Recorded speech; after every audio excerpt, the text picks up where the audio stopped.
All right. Can you hear in the back? Is the sound comfortable for everyone? Is the light comfortable for everyone? And are you comfortable? Well, you shouldn't be. The planet's going to shit in a handbag. No, that's just my John Lilly imitation. Not me at all. I'll circulate these now. If you're interested in an intensive rainforest ethnopsychobotany intensive at Palenque in the state of Chiapas next January, and you haven't gotten one of those, there it is. And then that gets the hype out of the way right at the beginning. So, most of you were probably at the talk I gave yesterday. Is that basically safe to assume? Yes. So I thought today I would talk a little bit, and then I think these things are much more interesting for me if they're interactive. And people bring all kinds of agendas to these things. And I don't know whether people want to talk philosophy or recipes. I don't know whether they want to talk politics or, share experiences. So I want to just, in order to make sure we all understand the domain we're operating from here, I would like to talk a little bit about what it's like to be loaded, because I think that's the ground zero of what we're talking about. Psychedelics are like any other social phenomena. There are a lot of wannabes. There are a lot of people who are along for the ride. I'm sure the pagan community is no stranger to this phenomenon because there are certain residual spin-offs, if you proclaim yourself pagan, that are hard to obtain any other way. Similarly for being psychedelic. So, some of you have heard me do this before, but it's a personal thing and yet it's a general thing. My notion of the psychedelic cosmogony, if you want to think of it that way, is it's like a bullseye. It's like a series of concentric circles, and various substances place you in various quadrants of that mandala at various distances from ground zero, which is at the absolute center. And nature, in her bounty, has provided various coordination points. I mean, there's the cannabis coordination point, the opiate coordination point, the tropanes that were so important in European witchcraft, the solanaceous plants, hyoscyamine, those things. That's a different chemical family and a different group of plant families that these compounds occur in. And I've been at this fairly steadily since 1964, and have tried to do everything with a certain level of attention and reverence, because I think that it's all very fine to go armed with the knowledge of pharmacology, dose response, LD50 and all that, but I think as pagans and magicians we really understand that the mind can do anything. And there's a horribly frightening little passage in Jung somewhere where he says the unconscious has 1,000 ways to terminate a life that has become meaningless. meaning, you'll step in front of a streetcar or something. So, in my lifetime of looking at these things and being interested in many other things as well, heresies, obscure backwaters of art history and literature, peculiar philosophies that rose and fell centuries ago in obscure parts of the world. My theory of life's exploration is to run edges, and I've mellowed over the years, but I used to say, if a book isn't 100 years old, you shouldn't read it. If a person isn't dead, you shouldn't worry about them. If they wrote in English, you shouldn't bother with them, so forth and so on.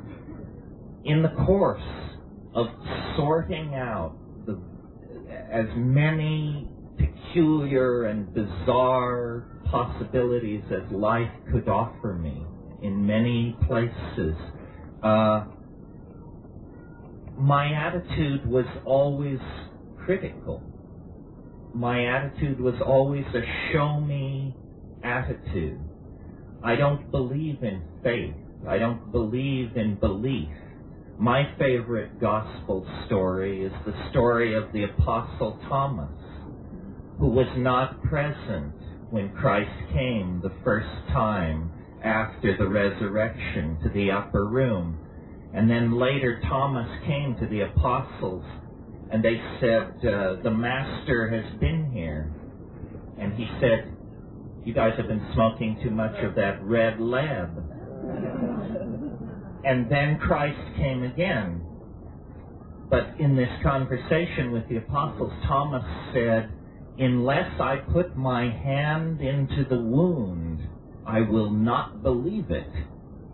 And then time passed, and then Christ came again to the upper room.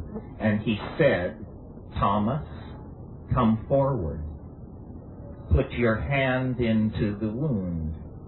And he did, and then he said, Lord, I am not worthy, so forth and so on. My conclusion about this story is that alone, among all humanity in all times and places, only one person ever touched the incorporeal body of God.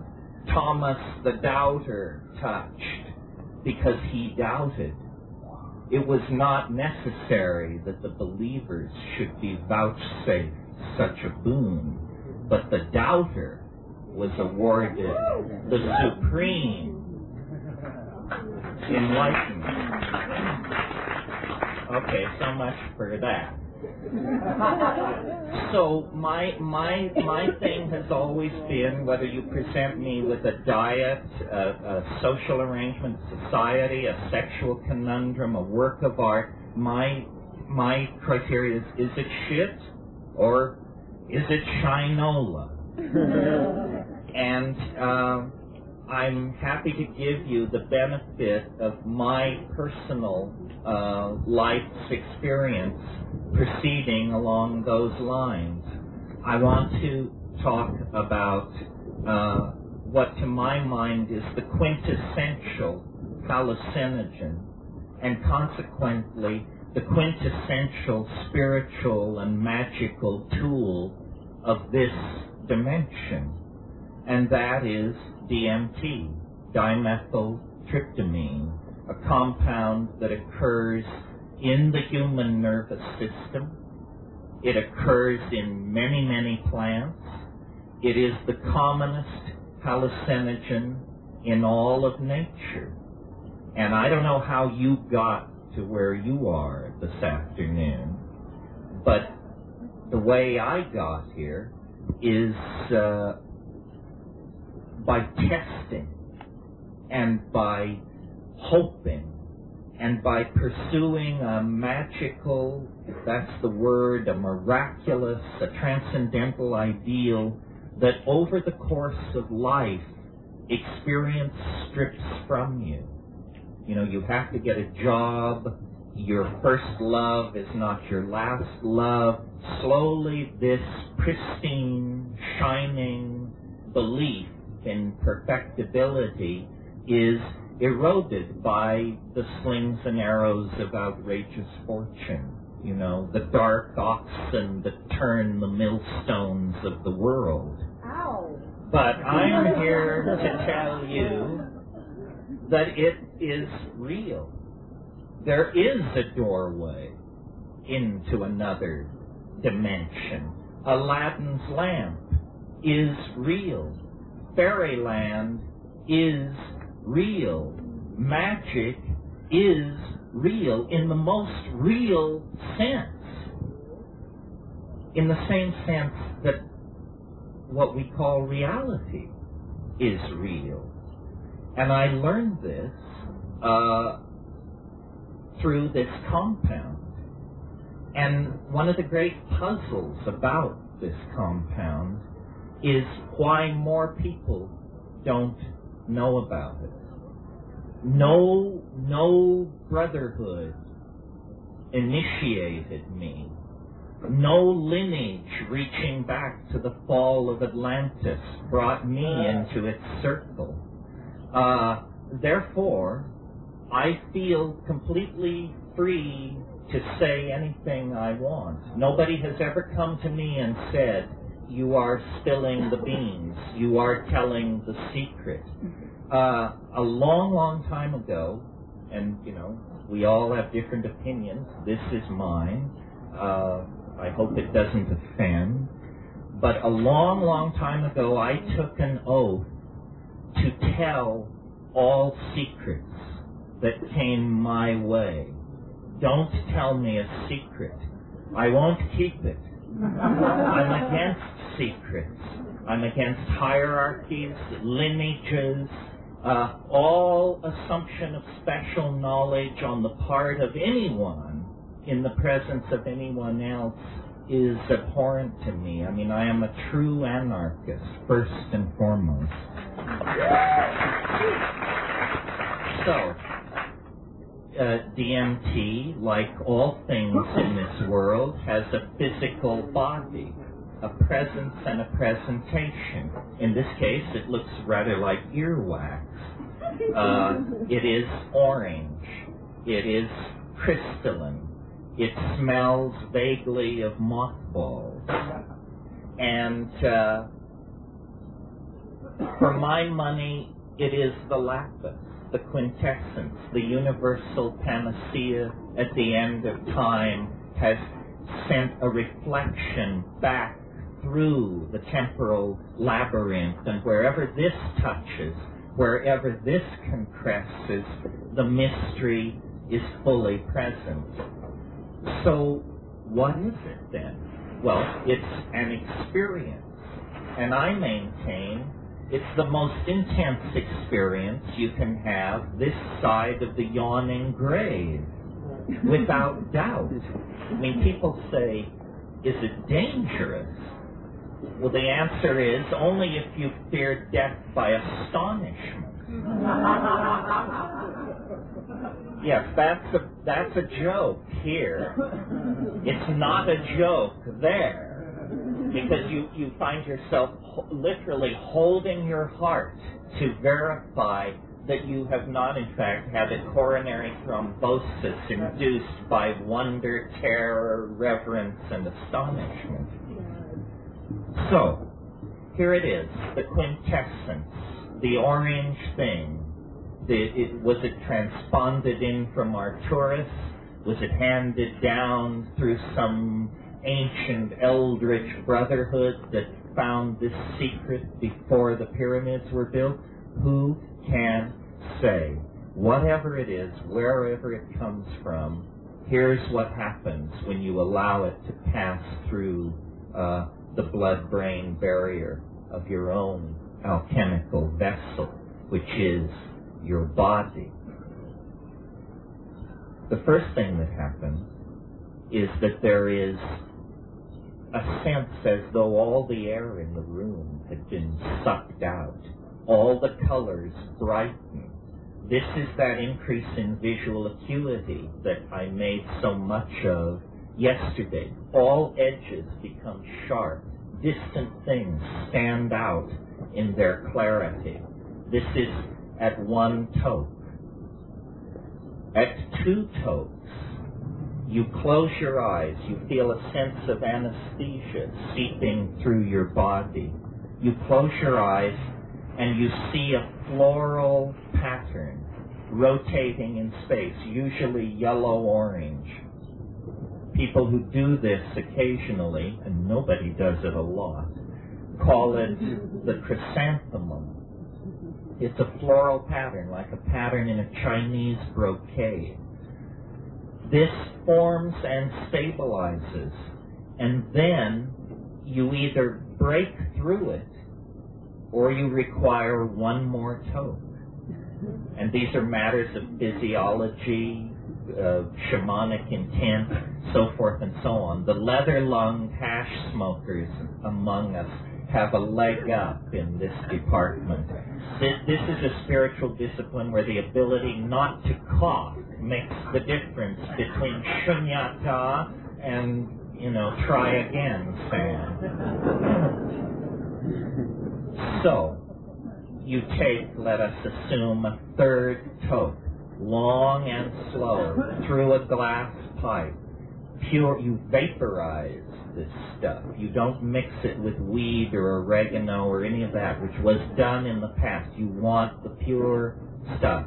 And you take it in and in and in, and there is definitely somewhere in here a threshold which you must exceed.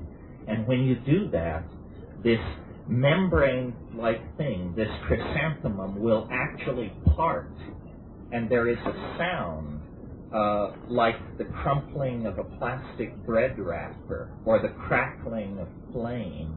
A friend of mine says this is the radio intellecty of your soul exiting through the anterior fontanelle at the top of your head. Could be. In any case, this crackling sound and a tone,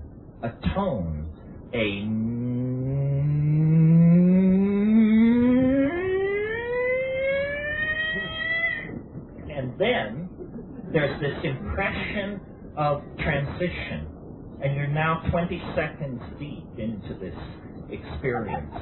There's an impression of transition. It's as though there were a series of tunnels or chambers that you are tumbling down, being propelled by some kind of muscle behind you that is pushing you. I mean, yes, birth canal, yes, of course. But anyway, a tunnel.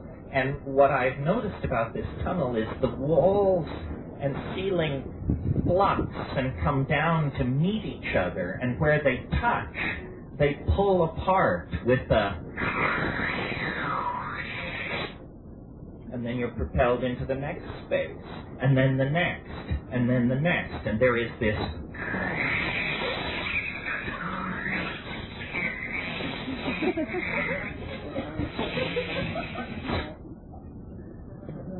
Right.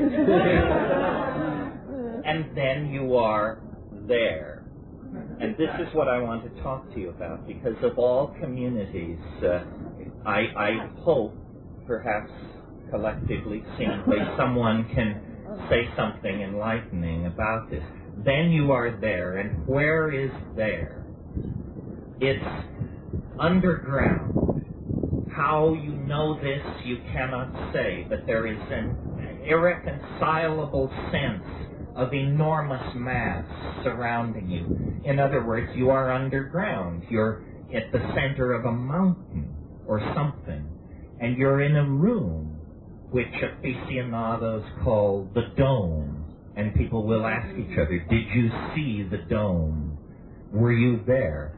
It's softly lit, indirectly lit, and the walls, such they be, are crawling with geometric hallucinations, very brightly colored, very iridescent with deep sheens and very high reflective surfaces. Everything is machine-like and polished and throbbing with energy. But that is not what immediately arrests my attention. What arrests my attention is the fact that this space is inhabited, that the immediate impression as you break into it is there is a cheer. The gnomes have learned a new way to say hooray. You break in to this space and are immediately swarmed by squeaking, self-transforming elf machines. These things which are made of light and grammar and sound that come chirping and squealing and tumbling toward you, and they say, hooray, welcome, you're here. And in my case, you send so many, you come so rarely. And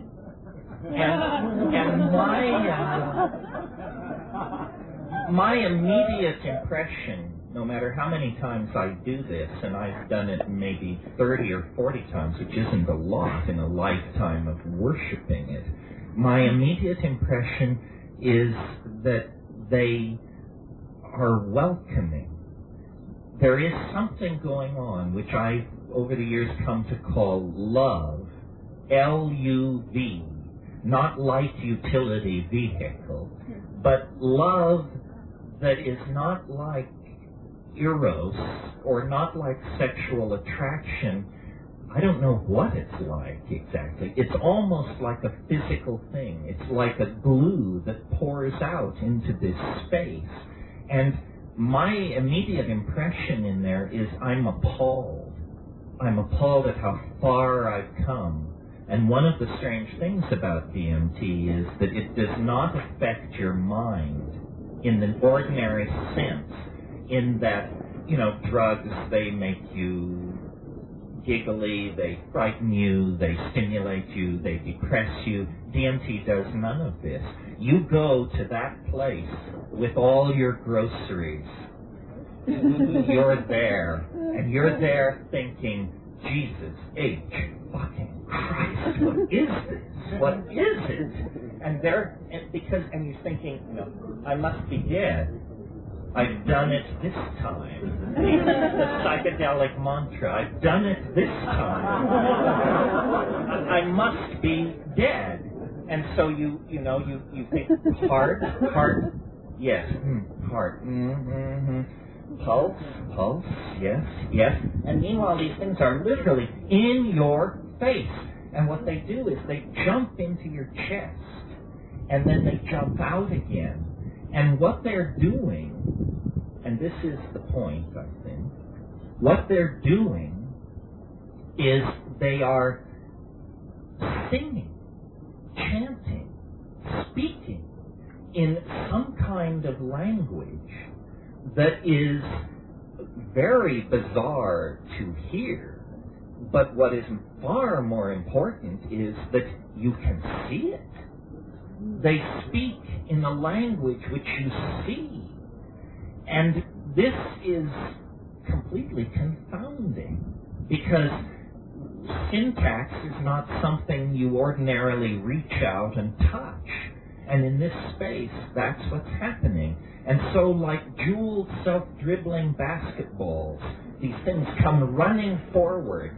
And what they are doing with this visible language that they create is they're making gifts. They're making gifts for you. And they will say,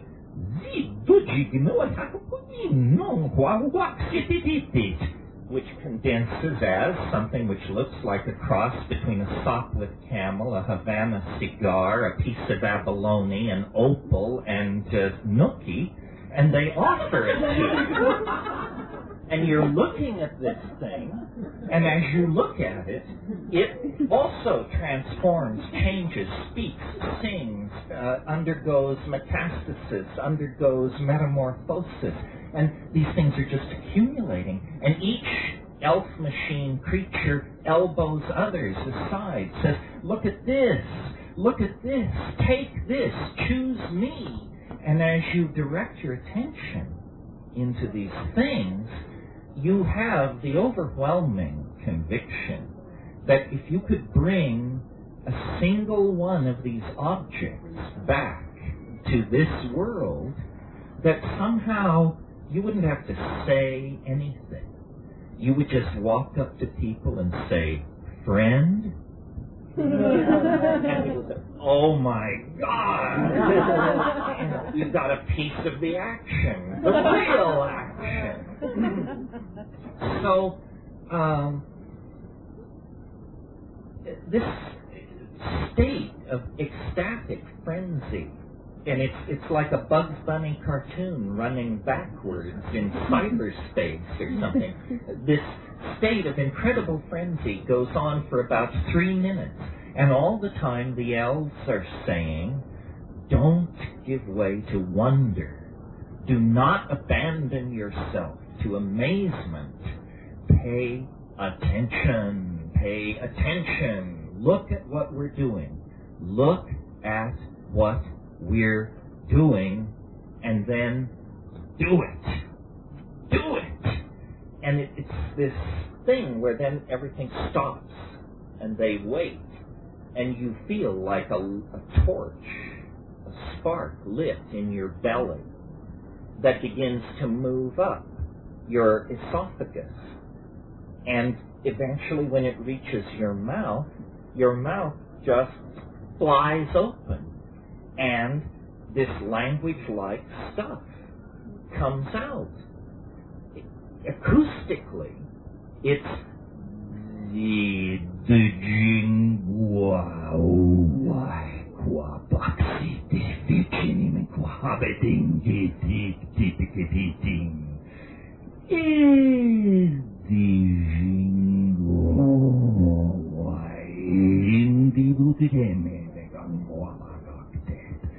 but what you're not hearing it.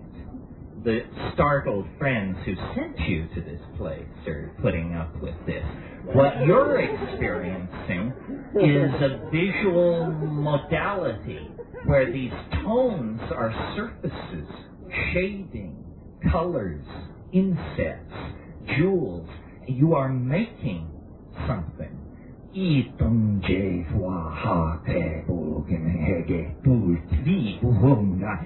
Erase, move forward, add cerulean, put in stippling. It's that sort of thing. And they go mad with joy when you do this. And then, this goes on for about 30 seconds, and then there is like a ripple through the system, and you realize these two continua are being pulled apart.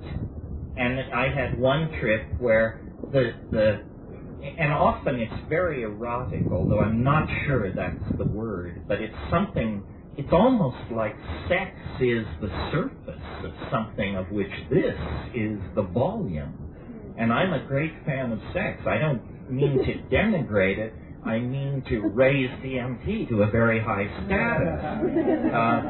But it's astonishing. And one trip, as the pull-away maneuver began, all the elves turned simultaneously and looked at me and said, "Deja vu. Deja vu." So, this is an experience which in some form, it will be different for each one of you, but in some form, at least what will be similar to my description is how dramatic it will be. It will hit you as hard as it hit me if you do it right. This, to me, this experience is of a fundamentally different order than any other experience this side of the yawning grave. And why religions have not been built around it, why empires have not risen and fallen around the control of its sources, Why theology has not enshrined it as its central exhibit for the presence of the other in the human world, I don't know. I can tell the secret. As you notice, nothing shuts me up. But why this is not 4-inch headlines on every newspaper on the planet, I cannot understand, because I don't know what news you were waiting for, but this is the news that I was waiting for.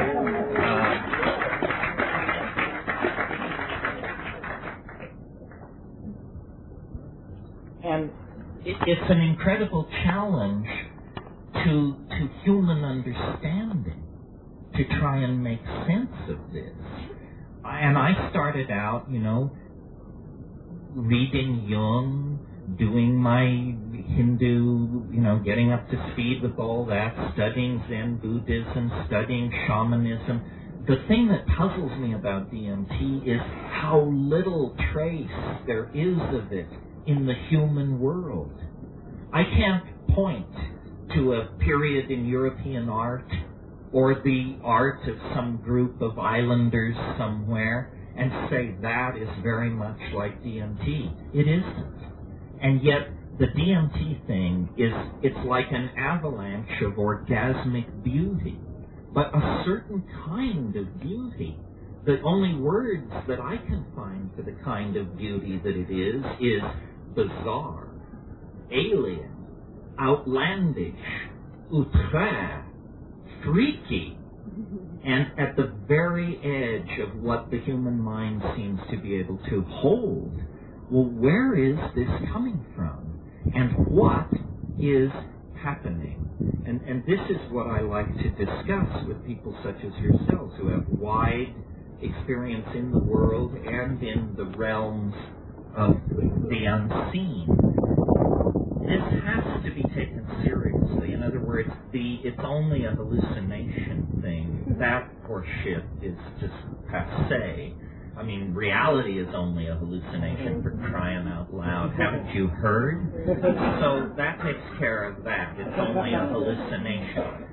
What we've got here, folks, is an intelligent intellect of some sort that is frantic to communicate with human beings for some reason. And the possibilities can be logically enumerated. I mean, what we've got here is either this is an extraterrestrial, evolved around a different star, possibly with a different biology, may not even be made of matter, came across an enormous distance sometime, maybe long ago, has some agenda which we may or may not be able to conceive of. This is it, the real thing. As the little girl said in Poltergeist, they're here. So that's one possibility. That's just one possibility. And I present these without judgment because I'm not sure.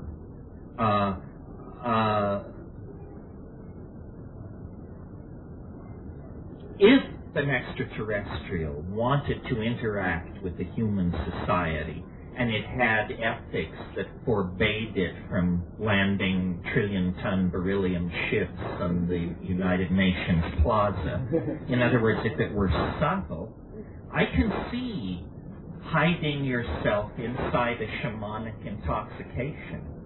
You would say, let's analyze these people. Okay, they're kind of hard-headed rationalists, except they have this phenomenon called getting loaded. And when they get loaded, they accept whatever happens to them. So let's hide inside the load, and we'll talk to them from there, and they'll never realize that we're of a different status than pink elephants.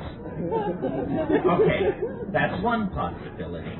Now, another possibility is that this is not about extraterrestrial flight and enormous technologies and distant homelands, that, and this is maybe closer to, friendlier to pagan notions, that there is a parallel continuum nearby, essentially right here. Call it fairyland, call it the Western realm, whatever you like, but you don't go there in starships. You go there through magical doorways, which are opened via ritual and things like that. That is a possibility as well. Certainly human folklore in all times and places except Western Europe for the last 300 years has insisted that these parallel domains of intelligence and organization exist. There is a third possibility, which I leave it to you to decide whether this is the more conservative position or the more radical position. And I reached this reluctantly, and I'm not sure this is my position, but these things have these types, as I call them, these self-transforming machine elves, these syntactical homunculi, have a very weird relationship to human beings. First of all, they love us. They care for some reason. Whoever and whatever they are, they're far more aware of us than we are aware of them. I've been witness the fact that they welcome me. So is it possible that at the end of the 20th century, at the end of 500 years of materialism, reductionism, positivism, what we're about to discover is probably the least likely denouement any of us expected out of our dilemma. What we're about to discover is that death has no sting. That what you penetrate on DMT is an ecology of human souls in another dimension of some sort. I mean, this is hair-raising to me, and I spent my whole adolescence and early adulthood getting free from Catholicism and its assumptions, and I never imagined that a thorough exploration of life's mysteries would lead to the conclusion that, in fact, this is but a prelude. We are in a very tiny womb of some sort. Our lives are gestations, and this is not where we are destined to unfold ourselves into what it means to be human. This is some kind of a metamorphic stage, like the pupa of a butterfly. And so, this is deep water, because, we are fairly agitated over the fact that we fear the planet is dying, and us with it. This stuff raises the issue that you don't know what dying is. Therefore, it's very uncertain exactly what sort of an attitude we should take to it. And as I say, I am not advocating a position. Mysteries are not unsolved problems. They are mysteries. When you stand naked in the presence of the mystery, it is still utterly and completely mysterious. But I enjoy talking to people about this because I think that the human body, the human mind, these are tools for the soul to use in the effort to unlock its meaning and its destiny. And millions of people, perhaps billions of people, have gone to the grave without knowing that this is possible, this experience that I just described to you. And it's perfectly harmless. I mean, I think that if science would back out of politics and do its work, we could establish that DMT is the most harmless, the safest of all hallucinogens. The fact that it occurs naturally in the human brain is the first clue to the fact that it's benign. The second clue is the fact that it only lasts 8 to 12 minutes. What that means to a pharmacologist is the body perfectly understands what to do with this compound. You take a hit of DMT, and your body says, oh, I recognize this. Activate deamination cycle, activate demethylation cycle, activate. It knows what to do. And so within 10 minutes, you're down. A drug that you take, and 48 hours later, you're lying around in warm baths and refusing telephone calls, is a drug you shouldn't have taken. Because it's hitting you too hard. It's not clean, it's not smooth. DMT, the most powerful hallucinogen known to man and science, clears your system in 15 minutes. I mean, you're so down, you don't have a small headache or need to take a nap or anything. You're ready to do phone calls. So how can it be then that a compound which each of us carries right here, right in the pineal gland, right in the Ajna chakra, the Philosopher's Stone is no further away than that. How can this be secret from us? How can we be trapped in a dimension of such limitation and such mundaneness when our own nervous systems and the ecology around us and our own history over the past 500,000 years argues that this is what we were born and bred for? This is where we belong. This is what at play in the fields of the goddess must mean.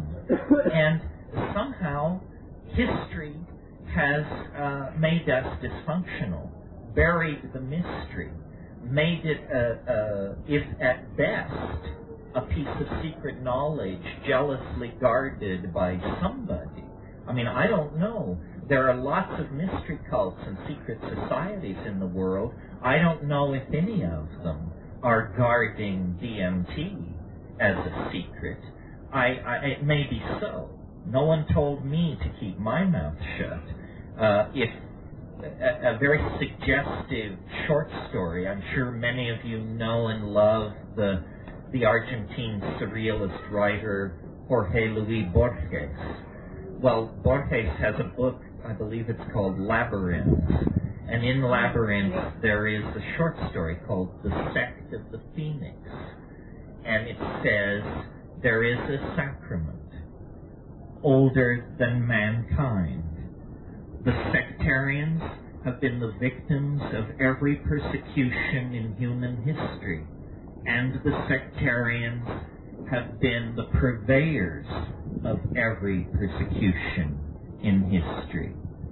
These sectarians are not identifiable by race or place or language or time. To the adept, the mystery appears ridiculous, yet they do not speak of it. One child can initiate another. It is orange. Ruins are propitious places. Do it in the moonlight, in the at the thresholds of buildings. And that's all it said. It's a page and a half. And it suggests, and see, here's the thing. I mean, I am not as articulate on this subject as I wish I could be. If this is not the secret that these lineages are guarding, then they're guarding an empty house. This is the secret. It is. It is. It cannot be anything else. It is the Neoplatonic one. It is the transubstantiant object, the panis supersubstantialis of the alchemist. And I'm not saying that people have known about this for a long time. DMT is in many plants, as I've said, but spread very thinly. And we don't have historical records of anyone ever concentrating it. I've done the DMT plant preparations of the Amazon, the snuffs, and the ayahuasca. And on ayahuasca, if it is heavily laced with the DMT-containing plant, after hours of breath work and drumming alone in the jungle, you can begin to open it up to the place that DMT will carry you to in 45 seconds in an Upper East Side apartment, whether you like it or not.